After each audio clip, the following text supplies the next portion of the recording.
Halo teman-teman, selamat datang di channel Aisas Template. Terutama buat kamu yang baru nemu channel ini, karena channel ini masih baru banget. Dan aku berharap kamu bisa mendapatkan hal baru yang bermanfaat buat hidup kamu melalui channel ini. Di sini aku akan ngejelasin bagaimana cara mengatur keuangan pribadi dan keluarga menggunakan template Premium Money Management 1.0.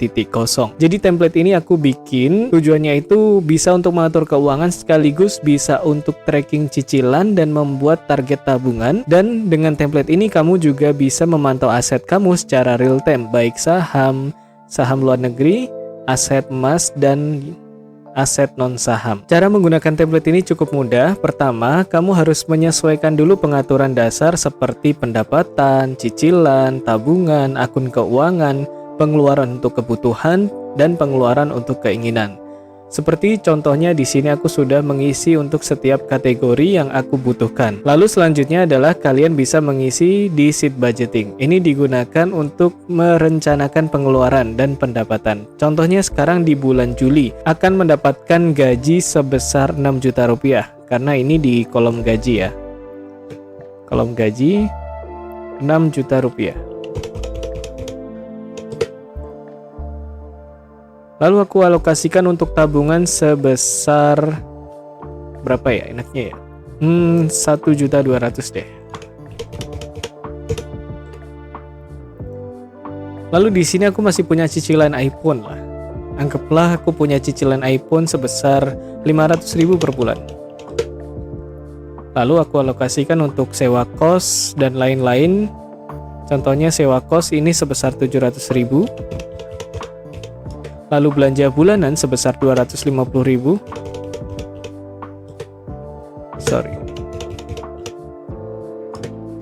Lalu untuk belanja makanan seperti belanja sayur, protein, dan lain sebagainya aku alokasikan sebesar 800 atau 900.000 ya.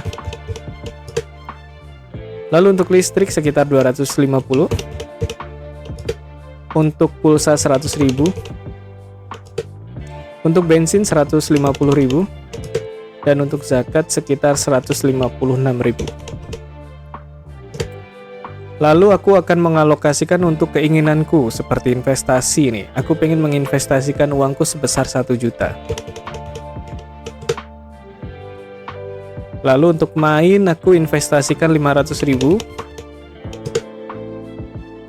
Untuk belanja sisanya 294.000. Oke lah, 294.000 aja. Nah, jadi ini teman-teman.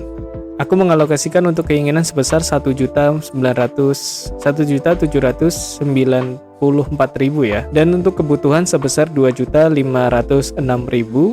Lalu untuk cicilan sebesar 500.000 dan untuk tabungan aku alokasikan sebesar 1.200.000. Di bagian atas ini menunjukkan angka 0 yang artinya pendapatanku sudah dialokasikan ke setiap kebutuhanku ya. Mulai dari pengeluaran kebutuhan, pengeluaran keinginan, cicilan, dan tabungan. Lalu gimana langkah selanjutnya untuk mengisi template ini? Gampang kok. Kalian tinggal ngisi transaksi realnya aja, transaksi yang sebenarnya aja. Kan tadi ini adalah rencana nih. Lalu ini yang spending itu adalah transaksi yang sebenarnya. Contohnya di sini aku udah kasih contoh ya, Februari.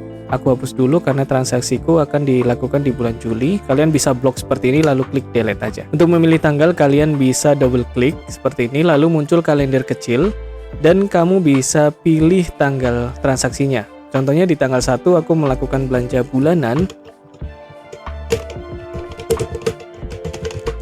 Pilih kategorinya kebutuhan, lalu belanja bulanan, akun keuangan yang digunakan, lalu nominalnya. Contohnya aku masukkan 150.000.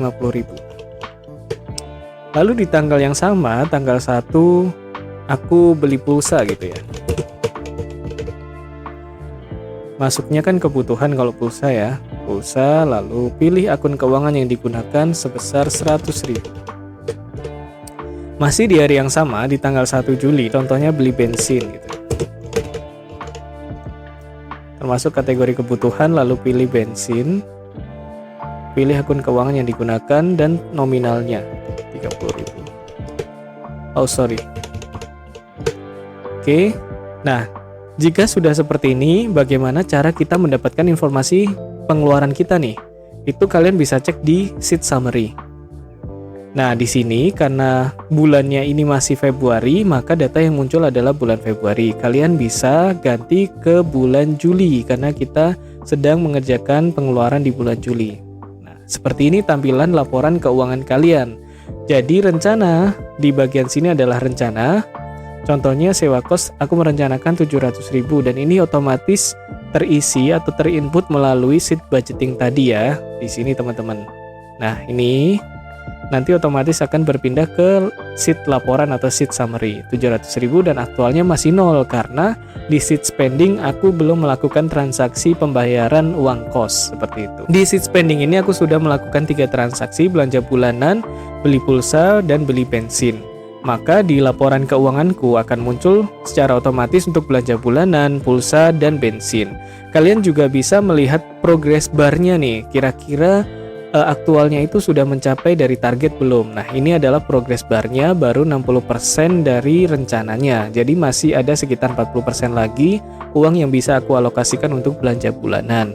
Dan begitu juga untuk pulsa ini sudah 100% dan bensin masih 20%. Jadi masih ada 80% lagi yang bisa aku alokasikan untuk mencapai target dari rencana pengeluaran beli bensin. Lalu di bagian atas ini adalah total income kalian di bulan Juli. Ada sisa budget yang belum digunakan nih. Nah, ini sebesar 5.720. Lalu ada total savingnya 1 juta. Lalu ada total dip-nya 500.000. Oke, di sini ada keterangan setiap akun keuangan yang digunakan. Misal contohnya di sini cash, udah aku gunain sebesar 180.000 untuk pengeluaran.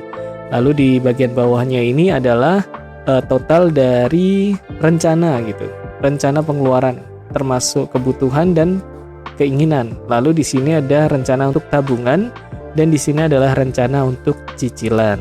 Lalu ini adalah total aktual, total transaksi yang sebenarnya di bulan Juli. Lalu bagaimana cara melihat laporan keuangan kita nih selama 1 tahun? Caranya mudah, kamu bisa klik bulannya ini lalu pilih delete. Maka tampilannya akan menjadi laporan dalam 1 tahun. Seperti itu cara mengatur keuangan pribadi dan keluarga. Di video selanjutnya kita akan bahas cara membuat target tabungan dan tracking cicilan, lalu cara me-tracking aset secara real time, baik saham dan non-saham serta aset emas. Sampai bertemu di video selanjutnya. Kalau kalian ada pertanyaan, boleh isi di kolom komentar. Kalau kalian suka sama video ini, kalian bisa like video ini dan jangan lupa subscribe channel Aisas Template. Dan sampai ketemu di video selanjutnya.